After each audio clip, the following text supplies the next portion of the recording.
ভুইয়া তার দলবল নিয়ে চলে গেলেন। কনস্টেবল জিহাদ বলল, ম্যাডাম দেখলেন, চোরের মায়ের বড় গলা। এই লোকের নামে চাঁদাবাজি, খুন, অপহরণের মামলা আছে। ক্ষমতার দাপটে কেউ কিছু করতে পারে না। এই লোকের আমার সন্দেহ হয়, দেখতেই খুনি লাগে। এই লোক কোথাও কোনোভাবে এই খুনের সাথে জড়িয়ে নয় তো? অসম্ভব নয়, হতে পারে। ক্ষমতার দাপটে মানুষ সব করতে পারে। এখন আমাদের সূত্র খুঁজে বের করতে হবে। কে কোন অ্যাঙ্গেলে চাল চালছে সেটাই আমাদের বের করতে হবে। একবার সূত্র খুঁজে পেলে আমরা আমাদের পাওয়ার দেখাতে পারবো। আচ্ছা শোনো, মালিক সমিতির সবার উপর নজর রাখো। আচ্ছা ম্যাডাম। আর দারোয়ানকে ডাকো, এই দারোয়ানের মাঝেই আমার ঘাপলা লাগে। ভুইয়া ভিলার মধ্যবয়সী দারোয়ান বোরহান অধরার সামনে দাঁড়িয়ে আছে নত ভঙ্গিতে। ফ্যানের নিচে দাঁড়িয়েও ধরধর করে ঘামছে সে। বাদামি চামড়ার হাত দুটোর একটা দিয়ে আরেকটা আঙ্গুল কসলাচ্ছে। ত্রিকোণ চোয়াল ভয়ে ঘেরা, কপালে চিন্তার ভাঁজ, ভয়ে কাচুমচু করছে, চোখ এদিক ওদিক করছে, যেন পালানোর পথ খুঁজছে। ভাবটা এমন যে বড়সড় কোনো অপরাধ করে ধরা খেয়েছে সে। অধরা বোরহানের হাত চুলকানো দেখে মুচকি হাসল। বোরহানের ভয়ার্ত চেহারার দিকে তাকিয়ে গম্ভীর কণ্ঠে বলল, এমনটা কেন করলেন? করেছি ম্যাডাম। প্রতিভার সাথে আপনার কিসের শত্রুতা ছিল যে এভাবে খুন করলেন? আমি জানি সব, আমার কাছে লুকিয়ে লাভ নেই, সত্যিটা বলুন। দারোয়ান অধরার দিকে তাকিয়ে ঢোক গিলল। অধরার কথায় বোরহানের ভয় ক্রমশ বেড়ে গেল। ভয়ে ভয়ে ঢোক গিলল। উত্তর না দিয়ে কাচুমাচু করতে দেখে অধরা একটা ধমক দিল। কি হলো বলুন? চুপ করে আছেন কেন? চুপ করে থাকলে কিন্তু নিস্তার পাবেন না, তাই তাড়াতাড়ি সত্যটা স্বীকার করুন। বিশ্বাস করুন ম্যাডাম, আমি কিচ্ছু করিনি। ভীত কণ্ঠে তোতলিয়ে বলল বোরহান। অধরা বলল, কিছু না করলে এমন তোতলাচ্ছেন কেন? বাবা ভয়ে। ভয় পায় দোষীরা, নির্দোষীরা তো ভয় পাওয়ার কথা না। তবে কি আমি ধরে নেব আপনি দোষী? ব্রুকুচকে বলল অধরা। নিজেকে নির্দোষ প্রমাণ করার জন্য হলেও ভয় কাটাতে হবে, এই ভেবে ভয়টা কাটিয়ে আকুতি ভরা কণ্ঠে বোরহান বলে উঠল, বিশ্বাস করুন ম্যাডাম, আমি কিছু করিনি, আমি নির্দোষ। সত্যি কি আপনি বলবেন নাকি আমি থানায় নিয়ে যাব? ভালোই ভালো সত্যটা স্বীকার করুন। বলুন, কাল রাতে কে এসেছিল লাশ নিয়ে? তখন আপনি কি করছিলেন? কাল রাতে বাইরের কেউ আসেনি ম্যাডাম। নিজেকে যথেষ্ট স্বাভাবিক রেখে বলল বোরহান। অধরা প্রশ্নবোধক চাহনি দিয়ে বলল, তাহলে কি ভিতরের কেউ এসেছিল? না ম্যাডাম, কাল রাত 12টার পর থেকে ভোর অবধি কারো আসা যাওয়া ছিল না। কারো যাওয়া আসা না থাকলে লাশকে হেঁটে হেঁটে তোরাগের ফ্ল্যাটের সামনে এসে গেছে বলুন। বোরহান চুপ মেরে গেল। অধরা এক ধমক দিয়ে বলল, আপনি কি ভালোই ভালো সত্যটা স্বীকার করবেন নাকি আমি অন্য কোনো উপায় বেছে নেব? বোরহান এবার ঘাবড়ে গেল। কাঁদো কাঁদো গলায় বলল, বিশ্বাস করুন ম্যাডাম, আমি কিছু করিনি, আমি নির্দোষ। অধরা বাঁকা এসে বলল, চোর চুরি করে কখনো বলে আমি চুরি করেছি? শাক দিয়ে মাছ না ঢেকে বলুন লাশ কে নিয়ে এসেছে? আমি জানি না। কাল সারা রাত আপনি কোথায় ছিলেন? গেটের কাছেই ছিলাম। ঘুমিয়েছিলেন? না জেগেই ছিলাম। আপনি গেটের কাছে জাগ্রত অবস্থায় সারা রাত পাহারা দিয়েছেন, অথচ রাতে কেউ বাইরে থেকে লাশ নিয়ে এসে এক ফ্ল্যাটের সামনে রেখে গেল, আপনি টেরই পাননি? ব্যাপারটা কেমন হাস্যকর শোনাচ্ছে না? মজা করেন আমার সাথে? গর্জন করে বলল অধরা। অধরার গর্জনে দারোয়ান কেঁপে উঠল। ভয়ে ভয়ে বলল, বিশ্বাস করুন ম্যাডাম, আমি সারা রাত গেটের কাছেই ছিলাম, শুধু মাঝে একবার ছাদে গিয়েছিলাম। এছাড়া পুরো রাত আমি গেটের কাছেই ছিলাম, কিন্তু কাউকেই বাইরে থেকে আসতে দেখিনি, কিংবা কেউ ভিতর থেকে বেরো হয়নি। অধরা এবার সন্দেহী কণ্ঠে বলল, কখন গিয়েছিলেন ছাদে আর কেন গিয়েছিলেন? রাত 4টার দিকে 5তলায় ভাড়াটে ছেলেটা মানে অভি ফোন দিয়ে বলছিল পানির সমস্যা, লাইন চেক করতে, তাই গিয়েছিলাম। আমি লাইন চেক করে দিয়েই চলে এসেছি। বিশ্বাস করুন ম্যাডাম, এর বাইরে আমি কিছুই করিনি। দারোয়ানের করুণ কণ্ঠে বলা কথা শুনে জিহাদ আর আদাবর একে অপরের চোখ চাওয়াচই করল। অধরার দৃষ্টি আরও তীক্ষ্ণ হলো। অধরা জানতো যে দারোয়ান কোনো দোষ করেনি, এসবে অন্য কারো হাত আছে। কারণ এত সব প্ল্যান করে খুন করা দারোয়ানের পক্ষে সম্ভব না। তাও দারোয়ানকে ভয় দেখাচ্ছে যেন দারোয়ান কিছু জানা থাকলে বলে দেয়। অধরা নড়ে চড়ে বসলো, তারপর তাকে বলল, আপনি গিয়ে কি দেখলেন? পানির লাইনে কোনো সমস্যা ছিল? আর সেখানে কি কলার মানে অভি ছিল? আমি গিয়ে দেখলাম পানির লাইন সব বন্ধ করা, তা দেখে আমি সব অন করলাম। আর আমি গিয়ে ছাদে অবধি দেখি না, আমি আমার কাজ সেরে চলে এসেছি। আসার সময় আপনি তোরাকদের ফ্ল্যাটের সামনে কোনো বক্স দেখেছেন? না। আপনি ছাদ থেকে নেমে সোজা গেটে গিয়ে আমি ছাদ থেকে নিচে নেমে এসে রুমে গিয়েছিলাম, তারপর গেটের কাছেই গিয়েছি। কেন? অধরার তড়িৎ প্রশ্নে দারোয়ান কাচুমাচু শুরু করলো। অধরা ভ্রু কুঁচকে বলল, কেন গিয়েছিলেন? মানে বেশ চাপ পেয়েছিল। দারোয়ানের কথা আর কাচুমাচু দেখে বুঝতে পেরে জিহাদ বলল। ওয়াশরুমে গিয়েছিলাম। লজ্জিত চেহারা নিয়ে মাথা নাড়ল বোরহান। অধরা প্রসঙ্গ ঘুরিয়ে বলল, ওয়াশরুম থেকে বেরিয়ে যখন গেটের কাছে গেলেন তখন কি গেটে অন ছিল? না, আগের মতোই বন্ধ ছিল। পাঁচতলায় অভি কি করে? মানুষ কেমন? কি করে জানি না, তবে প্রতিদিন সকালে সিগারেট খেতে বের হয়, রাতে সিগারেট খেয়ে বাসায় ফিরে। আসা যাওয়ার পথে কখনো তেমন কোনো কথা বলে না, কেমন গম্ভীর। অভির সাথে প্রতিভা বা তোরাককে কথা বলতে দেখেছেন কখন? দারোয়ান খানিক ভাবল, তারপর বলল, অভির সাথে প্রতিভা ম্যাডামকে তর্কাতর্কি করতে দেখেছি একবার। বোরহানের কথায় অধরা চমকে গেল, তারপর বলল, কবে? এই মাসখানেক আগে একদিন দুজনে সকালে গেটের কাছে দাঁড়িয়ে তর্কাতর্কি করেছে, খানিক পরে দুদিকে চলে গেছে। কি নিয়ে ঝগড়া করেছিল, শুনেছেন কিছু? পুরোপুরি শুনিনি, শুধু এটুকু শুনেছি প্রতিভা ম্যাডাম বলছিল, দোহাই লাগে আমার জীবনটা শেষ করবেন না, আমাকে শান্তিতে থাকতে দিন। শিকারের নাগাল পেলে শিকারীর চোখ যেমন চকচক করে ওঠে, দারোয়ানের কথায় অধরার চোখও তেমন করে উঠল। অধরা বলল, নাম কি ছেলেটার? অভিলাষ। হিন্দু? না, মুসলিম। একা থাকে? না, মা বাবার সাথে থাকে। আর কখনো অভিলাষকে প্রতিভার সাথে দেখেছেন? না ম্যাডাম। আচ্ছা যান, আপনি সন্দেহের কিছু দেখলে আমাদের জানাবেন, ঠিক আছে? জি ম্যাডাম।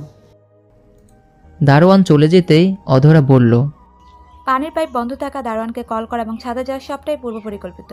অভিলাষ দারোয়ানকে কল করে বাহানা দিয়ে ছাদে নিল। দারোয়ান গেট ছেড়ে ছাদে যেতেই গেটের আশেপাশে লাশ নিয়ে প্রস্তুত থাকা কেউ একজন বা দুজন গেট খুলে ভেতরে প্রবেশ করেছে।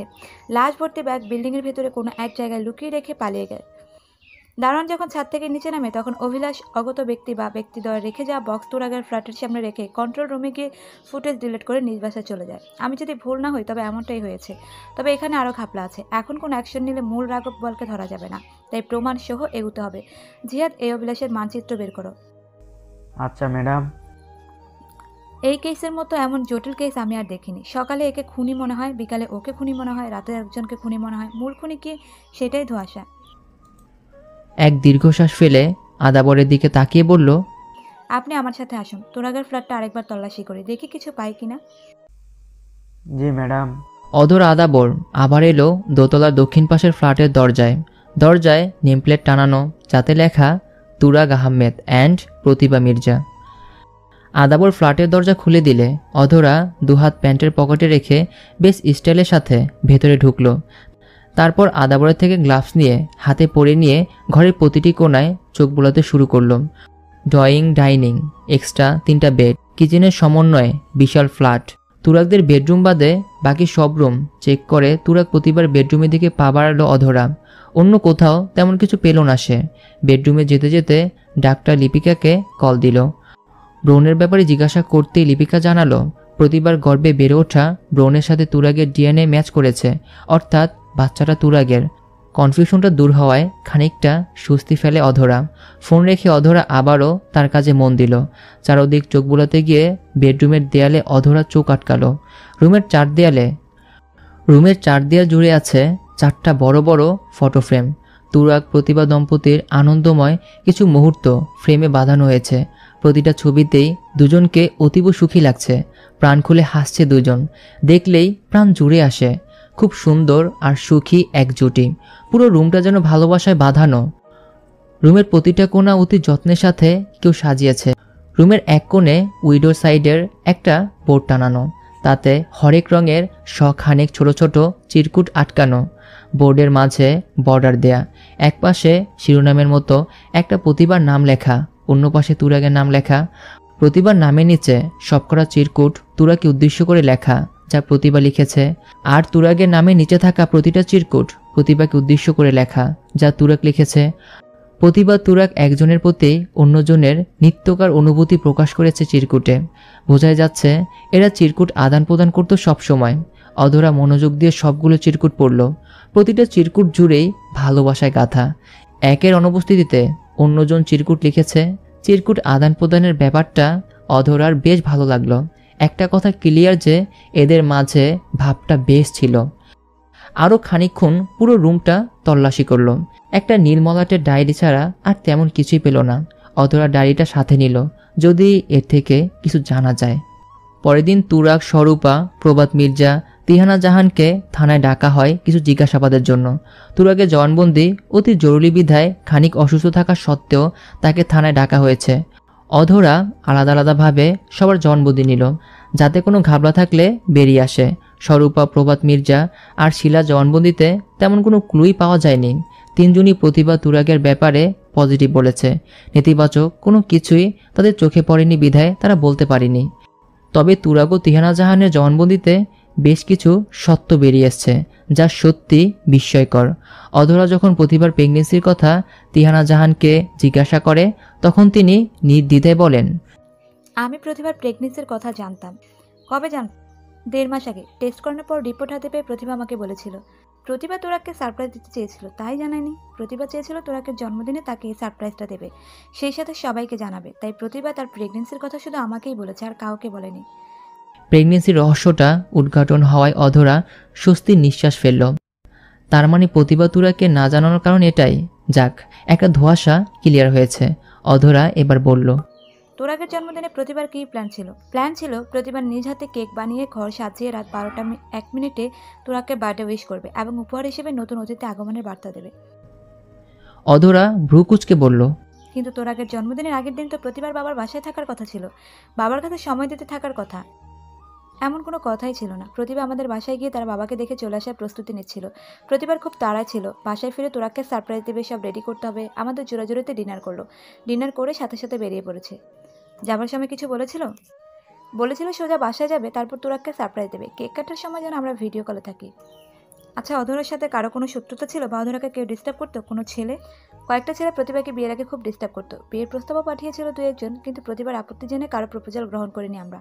প্রতিবার পছন্দ অনুযায়ী তোরাকের সাথেই বিয়ে দিয়ে দেই। বিয়ের পর তারা বিরক্ত করা ছেড়ে দিয়েছে। কারা ডিস্টার্ব করতো নাম বলুন? তিহানা জাহান খানিক ভেবে বললেন, সাজিদ, মাহির, কাকন আর অভিলাষ, এই 4 জন বিরক্ত করতো। তার মধ্যে অভিলাষের বিরক্তের মাত্রা বেশি ছিল। অভিলাষ নামটা শুনে অধরা চমকে উঠল, বলল, অভিলাষকে? অভিলাষের প্রতিভা একই স্কুল থেকে পড়াশোনা করেছে। অভিলাষ প্রতিভার কয়েক বেশ সিনিয়র ছিল। স্কুল লাইফ থেকে প্রতিভাকে পছন্দ করতো অভিলাষ। ছেলেটা অনেকটা উগ্র আর বখাটে টাইপের ছিল, তাই প্রতিভা অভিলাষকে মোটেই পছন্দ করতো না। সবসময় এড়িয়ে যেত। কয়েকবার বিয়ের প্রস্তাব দিয়েছে। বিয়ের আগ অব্দি অভিলাষ প্রতিভাকে বিরক্ত করতো। নেশা করে বাসায় এসে হাঙ্গামা করতো, বাসায় গিফট পাঠাতো, প্রতিভাকে কিডন্যাপ আর রেপ করার হুমকি দিত। এসবের জন্য বছরখানেক আগে অভিলাষকে জেলেও দিয়েছি আমরা। 4 মাস জেলে ছিল। জেলে থাকাকালীন সময় তোরাক প্রতিভার বিয়ে হয়ে যায়। জেল থেকে বের হয়ে অভিলাষ যখন শুনলো প্রতিভার বিয়ে হয়ে গেছে, তখন ঝামেলা করেনি? না, জেল থেকে বের হয়ে অভিলাষ আর কখনো প্রতিভাকে কোনো প্রকার বিরক্ত করেনি। অভিলাষ যে প্রতিবাদের বিল্ডিংয়ের 5 তলায় থাকে তা আপনি জানেন না? সন্দেহী কণ্ঠে বলল অধরা। অধরার কথায় তিহানা জাহান স্বাভাবিক কণ্ঠে বললেন, জানি। একে বিল্ডিংয়ে থাকার সুবাদে তাদের তো দেখা হওয়ার কথা। চোখের সামনে পেয়ে প্রতিবার কোনো ক্ষতি করেনি? আমার জানা মতো করেনি। প্রতিভা আমাকে তেমন কিছুই বলেনি। আমি কয়েকবার জিজ্ঞেস করেছিলাম, প্রতিবারই বলেছে অভিলাষ শুধরে গেছে, এখন তাকে আর বিরক্ত করে না, নিজের মতো থাকে। প্রতিভা নিজের দুঃখ কষ্টের কথা কারোর সাথে শেয়ার করতো? প্রতিভা নিজের সুখের কথা সবার সাথে শেয়ার করলো, দুঃখ কষ্টের কথা কখনো কারোর সাথে শেয়ার করতো না। আমি, তোরা কিংবা স্বরূপার সাথেও না। তবে সব কথা ডায়েরিতে লিখতো। প্রতিভা ডায়েরিটা কোথায় এখন? তোরাগের ফ্ল্যাটে আছে। আচ্ছা, আপনি এখন আসুন, পরে ডাকলে আবার আসবেন। আচ্ছা। বলে তিহানা জাহান উঠে চলে গেলেন বাইরে। অধরা আনমনে বলল, তুরাকে বার্থডে সারপ্রাইজ দিতে গিয়ে প্রতিভা নিজেই লাশ হয়ে সবাইকে সারপ্রাইজ করলো। সারপ্রাইজের উপরে সারপ্রাইজ, তাও এতটা রহস্যময়। সত্যি এটা রহস্যময় সারপ্রাইজ। এক সারপ্রাইজের রহস্য উদ্ঘাটন করতে গিয়ে অনেক রহস্য তৈরি হচ্ছে, অনেক রহস্যের জটও খুলছে। তিহানা জাহানের পর ডাকা হলো তুরাককে। মিস্টার তোরাক, আপনি কি জানেন আপনার স্ত্রী প্রেগনেন্ট ছিল? হুইল চেয়ারে বসা শুভবর্ণের সুদর্শন যুবকের উদ্দেশ্যে প্রথম প্রশ্ন ছিল অধরা। অধরার কথায় অধরার বিপরীত পাশে হুইল চেয়ারে বসা সুদর্শন যুবকের চেহারার রং পাল্টে গেল। বিমর্ষ চেহারায় একরাশ বিস্ময় উকি দিল, যেন সে কোনো চমকপ্রদ তথ্য জেনেছে যা সে ইতোপূর্বে জানত না। তুরাগের কানে শুধু আপনার স্ত্রীর প্রেগনেন্ট কথাটাই গিয়েছে। 3টা শব্দই তুরাগের কানে বাজছে বারবার। এই 3টা শব্দই তুরাগকে মুহূর্তের জন্য পৃথিবীর শ্রেষ্ঠতম সুখী মুহূর্তে নিয়ে গেল। এই 3টা শব্দ তুরাগকে ভুলিয়ে দিল যে তার স্ত্রী এখন মৃত। সে তার অনাগত সন্তানকে নিয়ে পরপারে পাড়ি জমিয়েছে। এই 3টা শব্দই তুরাগকে সেকেন্ডের জন্য বধির করে দিল।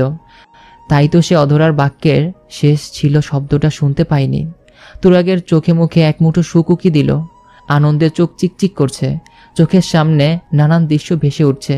দৃশ্যের পালা বদলে চোখের সামনে ছোট্ট একটা রাজকন্যার অবয় ভেসে উঠতেই ঠোঁটের কোণে হাসি রেখা উকি দিল। নিজের অজান্তে অস্পষ্ট সুরে বলল, আমার প্রিন্সেস আসছে, আমার প্রিন্সেস, আমি বাবা হব। প্রথম বাবা হওয়ার সংবাদটা অধিকতর সুন্দর আর প্রশান্তিকর হয়। সংবাদটা জুড়ে থাকে এক রাস স্বস্তি, আনন্দ আর সুখ। তুরাগের বিমর্ষ চেহারার মাঝে উকি দেয়া আনন্দটা যেন তার বিমর্ষতাকে দূর করে দিয়েছে। বিমর্ষতার বিনিময়ে এক মুঠো সুখ উপহার দিয়েছে যেন। অধরা তুরাগের দিকে তীক্ষ্ণ দৃষ্টিতে তাকিয়ে আছে। সে বুঝতে পারছে না তুরাগের এত খুশির কারণ। এখন তুরাগের চেহারা দেখলে যে কেউই বলবে এই মুহূর্তে তুরাগ নিজেকে খুব সুখী বোধ করছে। অনাগত সন্তানের কথা শুনে তুরাগের কষ্ট দ্বিগুণ হওয়ার কথা, কারণ সে স্ত্রীর সাথে সন্তানকেও হারিয়েছে। তবে কষ্টের বিষয়টায় তুরাগ খুশি হচ্ছে কেন? অধরা ভ্রু কুঁচকে উচ্চ কণ্ঠে বলল, প্রতিবার মৃত্যুর আগে আপনি প্রতিবার কনসেপ্ট করার কথা জানতেন? মৃত শব্দটা বজ্রপাতের মতো ভয়ঙ্কর শব্দে তুরাগের কানে বাজল। তুরাগের বধিরতা কাটার জন্য এই শব্দটাই যথেষ্ট ছিল। তুরাগের সুস্থতা, তুরাগের স্বচ্ছতা, উৎফুল্লতা, সুখী অনুভূতির তারটা যেন মুহূর্তেই সংযোগ থেকে বিচ্ছিন্ন হলো। খানিক আগে ঘুরে বেড়ানো পৃথিবীর সবচেয়ে সুখকর মুহূর্ত থেকে টেনে হিসড়ে বাস্তবতার কাঁটাযুক্ত পথে নামিয়ে দিল তুরাগকে। মনে করিয়ে দিল মৃত্যু নামক কঠিন, নির্মম এবং ভয়ঙ্কর শব্দটা তার কাছ থেকে তার স্ত্রীকে ছিনিয়ে নিয়ে গেছে। গ্রাস করেছে তার অনাগত সন্তানকেও। বাবা হওয়ার খবর জানার আগেই তার সন্তান পরপারে চলে গেছে। সন্তান আগমনের খবরটা খানিক আগে তাকে যতটা সুখ উপহার দিয়েছিল, এখন তার চেয়ে 10 গুণ বেশি কষ্ট উপহার দিচ্ছে। ভেতরটা জ্বলে পুড়ে যাচ্ছে। স্ত্রীর সন্তান হারানোর কষ্টটা ভয়ঙ্করভাবে ঘিরে ধরেছে তুরাগকে। কেন হলো এমনটা? ভালোবাসার মানুষটাকে নিয়ে সে সুখী তো ছিল। তার সুখকে দ্বিগুণ করতে তার সন্তান আসছিল। দ্বিগুণ তো দূরে থাকে, ভাগের খানিক সুখটাও চলে গেল। কে আমার সুখকে কেড়ে নিল বলো? কার এত বড় ক্ষতি করেছে আমি? অসহনীয় কষ্টের ভেতরে তুরাগের গলা পাকিয়ে কান্নার ধলা বেরিয়ে এলো। সে শব্দ করে কেঁদে দিল, কান্না মাখো গলায় বলল, কেন হলো এমনটা? হ্যাঁ, বাবার কথা জানার আগেই নিঃস্ব হলাম, একেবারে নিঃস্ব হলাম আমি। প্রতি আমাকে জানালো না কেন? হ্যাঁ, একটা সন্তানের জন্য দুহাতে কত মুখিয়েছিলাম, তবে আমাকে না জেনে নিজের সন্তানকে নিয়ে পরপরে চলে গেল কেন? আমি কি নিয়ে বাঁচবো বলো? হ্যাঁ, আমি কি নিয়ে বাঁচবো? আমার কষ্টটা যে দ্বিগুণ হয়ে গেল, অনেক বেশি হয়ে গেল। শান্ত হন, মৃত্যু অবধারিত। সবাইকে একদিন না একদিন এর স্বাদ গ্রহণ করতে হবে, কেউ ঠেকাতে পারবে না। কান্নাকাটিতে কোনো কিছু সমাধান হবে না, কষ্ট থেকেই যাবে। আপনাকে যারা নিঃস্ব করেছে তারা শাস্তি পেলে আপনার কষ্ট কিছুটা লাঘব পাবে। তাই আমাদের সাহায্য করুন, আমরা খুনিদের পাকড়াও করে আইনের আওতায় এনে শাস্তি দেব। আপনি শান্ত হন, ঠান্ডা মাথায় বলুন মূলত সেদিন রাতে কি হয়েছিল। মিনিট তিনেক সময় নিয়ে তুরাগ নিজেকে শান্ত করলো। কষ্টগুলোকে চোখের পানিতে না ঝরিয়ে সবগুলো এক করে একটা দীর্ঘ নিঃশ্বাস ফেলে দিলেন। কষ্ট ঝরানোর নীরব উপায় হয়তো এটাই। নিজেকে শান্ত করে মাথা নিচু করে তুরাগ বলা আরম্ভ করলো, সারাদিন নিত্যকার রুটিনে কেটেছিল। প্রতি তার দিনের বেশিরভাগ সময় আমার সেবায় ব্যয় করেছিল। আমার খাওয়া, ঘুম পাড়ানো সব সে তার নিজ হাতে করাতো। সকাল থেকে সন্ধ্যা অবধি সব ঠিকঠাক ছিল। সন্ধ্যায় প্রতি কিচেনে ছিল। সিক্রেট কি রেসিপি করবে বলল।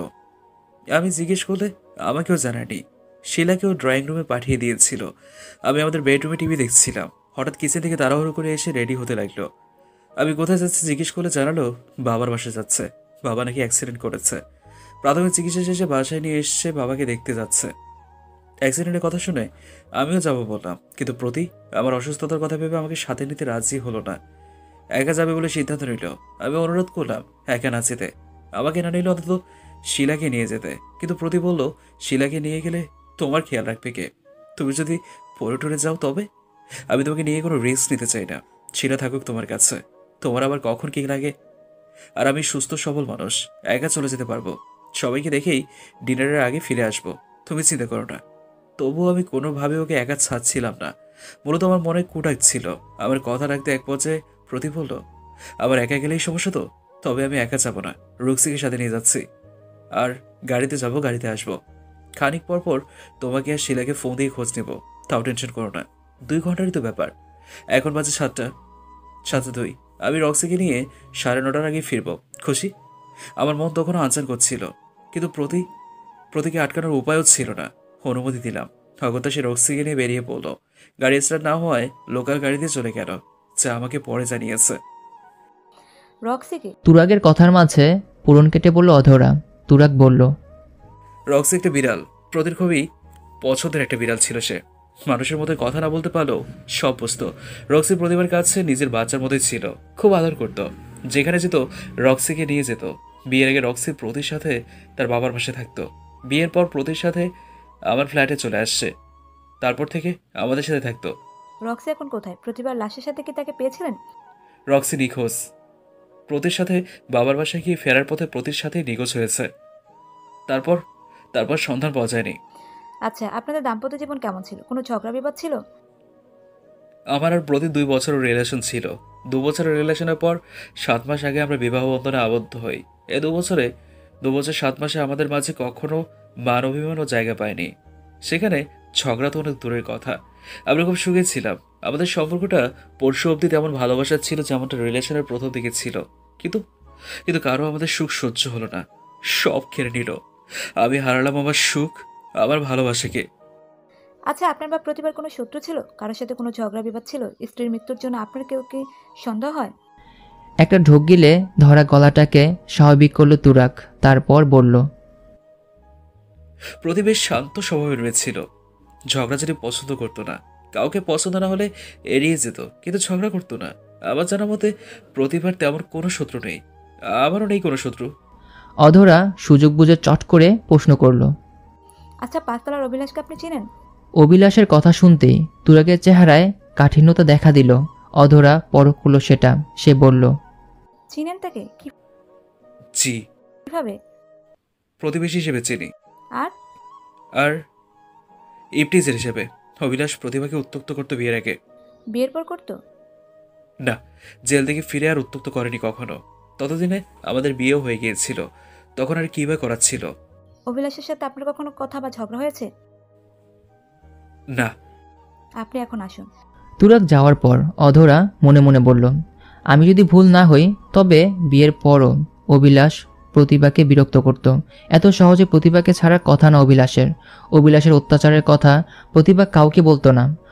অভিলাষে জেলে যাওয়ার জন্য অভিলাষ প্রতিভাকে কোনো না কোনোভাবে শাস্তি দিচ্ছিল, যার প্রতিভা নিজের মাঝে চেপে রেখেছে। হতে পারে প্রতিভার কনসিভ করার কথা কোনোভাবে অভিলাষ জেনে গেছে।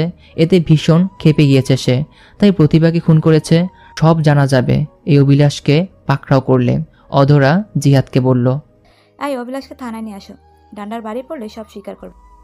জি ম্যাডাম। বলে যেতে নিলেই অধরার ফোনটা বেজে উঠল। কল রিসিভ করার পর ওপাশ থেকে শোনা গেল, ম্যাডাম, অভিলাষ পালিয়েছে। কাল রাতের আধারে ব্যাগ গুছিয়ে বাসায় তালা দিয়ে পালিয়েছে। অধরা টেবিলে এক ঘুষি মেরে বলল, শিট, কেসটা সমাধানের দিকে না গিয়ে জটিলতার দিকে যাচ্ছে। আমি প্রতিভা মির্জা, শিল্পপতি প্রভাত মির্জা ও তিহানা জাহানের একমাত্র সন্তান। বাবাই আমার আদর্শ, মা আমার শিক্ষক। আমার জীবনে এরা অপরিমিত স্থান জুড়ে আছে। মা বাবা বাদে আরও 2জন মানুষ আছে যারা আমার শুভাকাঙ্ক্ষী, আমার ভালোবাসার মানুষ, যাদের সাথে আমার আত্মার সম্পর্ক। সে 2জনের একজন হলো আমার বোন নামক বান্ধবী স্বরূপা। আমার সুখ দুঃখ হাসি কান্নায় যাকে আমি সব সময় পাশে পাই।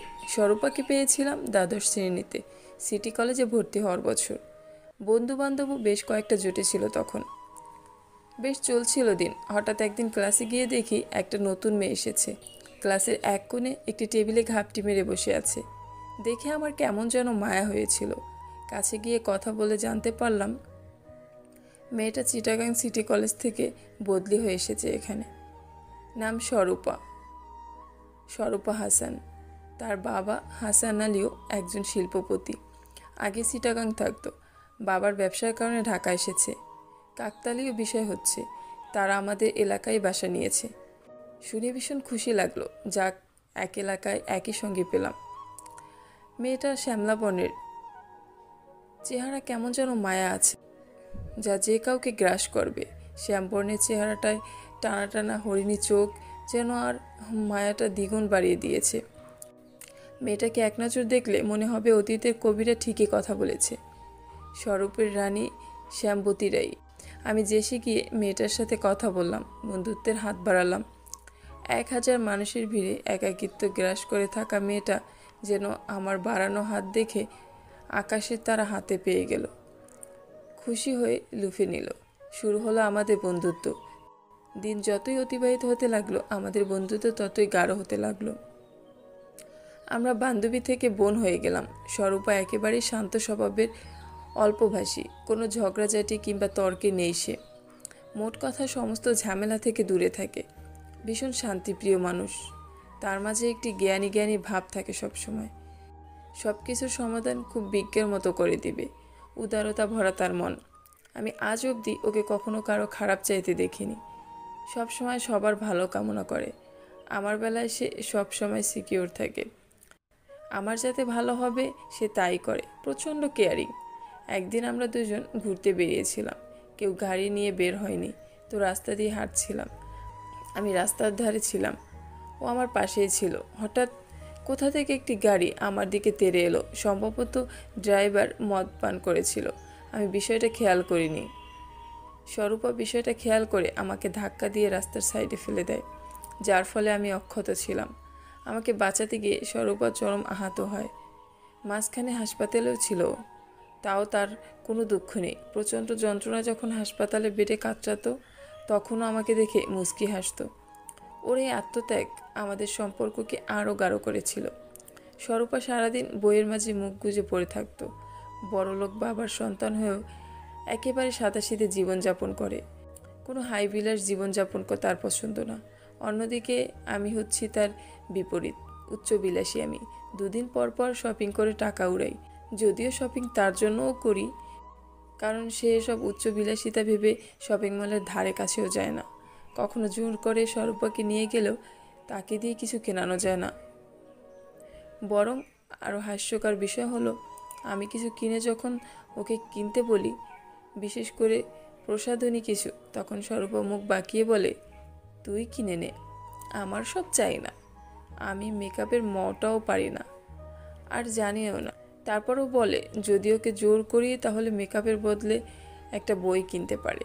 আমি তখন চিন্তায় পড়ে যাই এই মুহূর্তে আমার কান্না করা উচিত নাকি হাসা। চিন্তাভাবনা ছেড়ে এক সময় সায় জানাই তাকে।